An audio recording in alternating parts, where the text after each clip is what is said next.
Allez, direction le Royaume-Uni maintenant, où le roi Charles III est donc atteint d'une forme de cancer. Le souverain a assuré être très optimiste quant à son traitement débuté hier. Il espère reprendre pleinement ses fonctions publiques dès que possible.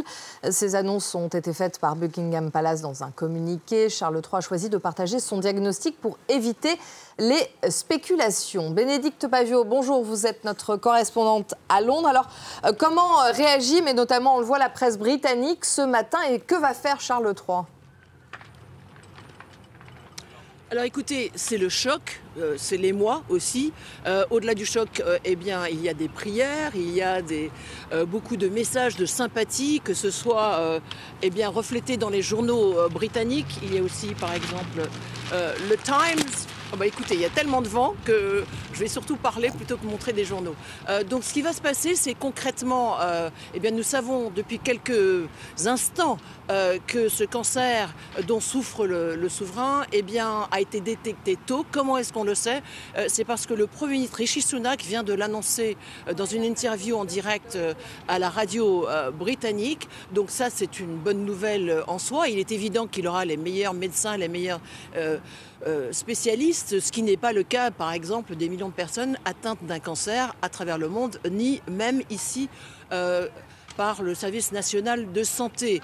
Mais il est certain que 18 mois dans son règne, quand il a attendu toute sa vie pour devenir souverain, cela, il y a une certaine tristesse quelque part, une inquiétude, mais il est très optimiste, nous dit-on, et il est certain qu'il n'assurera pas les fonctions en public, notamment, semble-t-il, parce qu'il sera peut-être fatigué par le traitement qu'il a commencé hier, un traitement régulier qu'il fera dans un hôpital britannique, et c'est pour londonien même, c'est pour éviter la spéculation que le palais, c'est très très rare, joue la transparence, même si on ne dit pas de quel cancer il s'agit. Bonjour Bénédicte, vous êtes devant Buckingham Palace, on voit le drapeau qui est hissé au-dessus, ça veut dire qu'a priori le roi est là. Comment est-ce que la couronne va assurer face à toutes ces obligations et qui peut éventuellement le remplacer dans ses fonctions?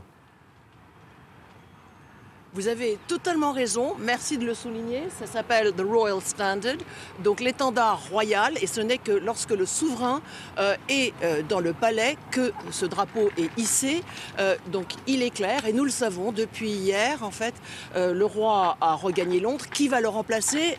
Eh bien, pas physiquement, littéralement, puisqu'il reste le souverain, il fera donc toutes les fonctions qu'il doit faire, par exemple signer la législation qui est proposée par le gouvernement, etc. Il recevra le Premier ministre Rishi Sunak de façon régulière, donc chaque semaine.